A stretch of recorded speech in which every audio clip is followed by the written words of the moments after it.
What's up guys, welcome back to the channel. In today's video I'm going to be going over the good old Texas rig. In today's video I will not only be teaching you guys how to fish this rig properly, but also how to properly rig it up.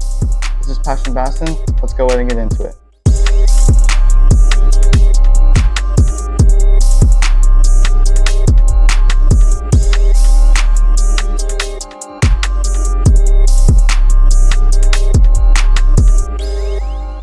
Alright, so I want to say one quick thing about this rig before I get into how to rig it, and that is my top favorite thing about this lure, and the thing that makes this lure one of my top favorites is the fact that this is a 100% weedless lure, and you can throw it anywhere, just about any time, and it's probably the most versatile fishing lure for bass fishing.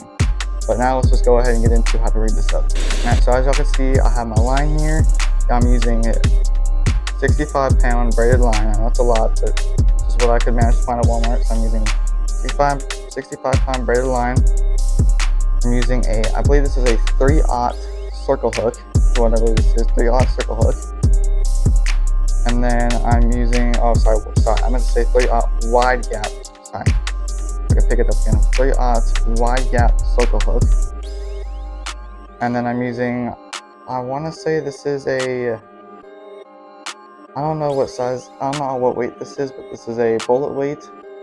I want to say it's like 8th, maybe 16th ounce, but I'm probably going to be off. I want to say probably about 16th ounce. And then this is going to be really hard to see, but I have also a little bit of a bobber stopper, I guess if you want to call it. But now that I got the supplies down, let's go ahead and get into how to rig this. Starting off, the first thing I want to do is pretend this line's already on your pole. I obviously can't put a pole in the studio, but pretend this line's already on your pole. First thing you want to do, you want to start off doing, you want to take your weight and you want to put it on your line. Before you even put anything else on there, you want to take your weight and you want to put your line through it. Just like so. Just like that. The line through it, just like that. And then the next thing you want to do, and this is kind of an irritating part because I'm using bobber stoppers that are really small and don't throw easily, but now you're going to want to take your bobber stopper, whatever one you have. I have this one. You're going to want to put the line through this hole in the bobber stopper. This is probably the most annoying part right here for me is this. There you go, just like that. Takes me a minute usually, but I got it. Alright, so now at this point you should have your line with your bullet weight on it and your bobber stopper. Now next thing you want to do is before you put the worm on there, what you're going to want to do is you're going to want to put the hook on your line. Actually, yeah, I got that right, never mind. You want to put the hook on the line, put the line through the eye of the hook, pull it through, giving yourself a little bit of some tag end-ish, without pulling your weight off. And then I'm going to take it, hopefully without dropping anything. Alright, so now at this point you should now have your line with your weight, your bobber stopper, and your hook on there, just like that. Now next piece is now you're going to want to take your worm, you want to put your worm on your hook. The way you're going to want to do this, you're going to want to take your hook, and you're going to want to measure, you're going to want to measure your worm up to your hook. You're going to want to put your worm right, if I can get it right, you're going to put it right up to the top of the eye. I know y'all can't see what I'm doing, but you're going to put it right up to the top of the worm, to the top of the eye. And you're going to measure it out and see how much you need to cut off, because most likely you're going to need to cut some off. So yeah, I need to cut a little bit off. A little bit. Might have been too much actually. Yeah, I cut a little bit too much off, but that's okay. What you want to start doing, I really should have rigged this up. Here, let me get this tied on there, or not in the line, so nothing can pull through it. So now what you want to do, you're worming your hook, and I'll put it right in the middle. It's as close to the middle as you can get. Slide all the way in there until the top of the worm reaches that very first slight bend in the hook, right about there. Take it, poke it through, get all the way up the hook, all the way up to the eye. And then you're going to want the worm to cover the eye just like that, like so. And then you're going to want to see where your worm lines up on the hook, on the very bottom of the hook, pinch that spot, and you're going to want to pull the hook back, and then you're going to want to put the hook right in that spot, right in there. Push it through.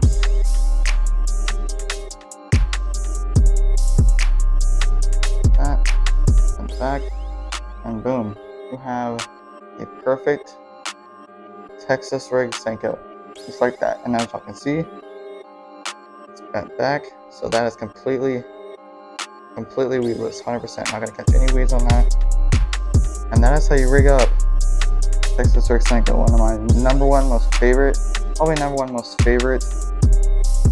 fishing lures to use because it's so versatile and it's weedless, and I've caught many big fish on this rig setup.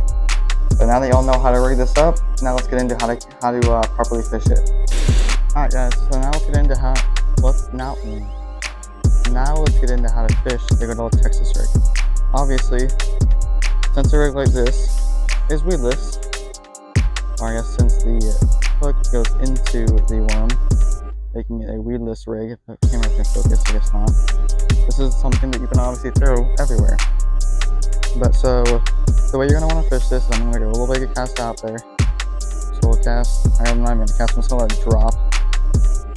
And then I have the GoPro angle going, so hopefully the GoPro can see what I'm doing here.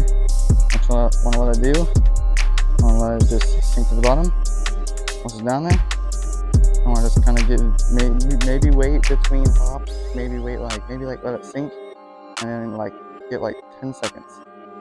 And then you're going to make maybe one pop. Let's sink back down. Give it 5 seconds. Another pop. Sink back down. Give it 10 seconds. And maybe 2 pops. Let's sink back down. 5. And maybe one small little pop. And with your pops, you can obviously do variations with that. You don't gotta do a big pop every time or a small pop every time. You can do, let's say it's sitting there. Let's say I want to do. You can do different numbers too. You can do 1, 2, and then you can let it sink, let it sit, and do 1, let it sink, let it sit, and then do 1, 2, 3. Kind of however you want to do it.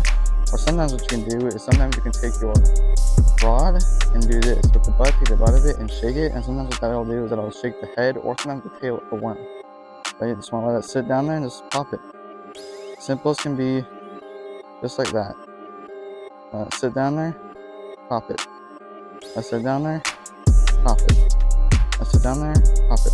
One thing you will run into though that you have to be careful of is you want to make sure you're not popping it too hard. And I'm going to show you why. The reason why I'll make sure is because if I pop it too hard, watch what happens. If I pop it too hard, it shoots up. You don't want it to shoot up. You want it to just barely just pop off. Like that. Just barely just kind of pop off the water. If it goes like this, a fish is going to see that and know it's not real because they know a worm can't jump that high, especially if it's dying. Just little pops, just like that. Just little tiny itty bitty pops. That's all you gotta do. Pretty simple, pretty easy. Really not much to it. And that's why this is a super easy rig to fish, and this is why also probably the most versatile rig to fish out of all of bass fishing. That's really all there is to it. Just popping off the bottom. Alright, so I hope that clip of teaching you how to fish with this lure was helpful. I hope this video overall was helpful. I know the video was a little bit short, but I hope it was still helpful and in enough detail. If y'all enjoyed that video like normal, hit that like and subscribe button, and I will see you guys in the next video.